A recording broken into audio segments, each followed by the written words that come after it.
Hello, good morning guys.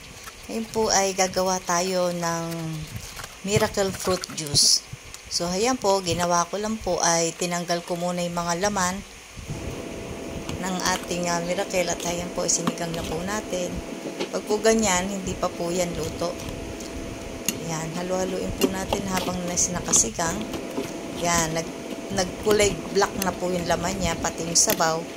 Yan po, lutuin lang po natin. At eto na po yung kanyang finished product. Ayan. So, marami pong benepisyo sa ating katawan ito. Ang miracle fruit. Ayan po. So, eto na po yung kanyang finished product. Ang lasa po niya ay matamis-tamis na medyo may pait. Pero masarap po. Lalo't malamig. Okay? At maraming salamat po sa panonood. Ayun po, sana po ay nagustuhan nyo ang pagluluto natin. Thank you!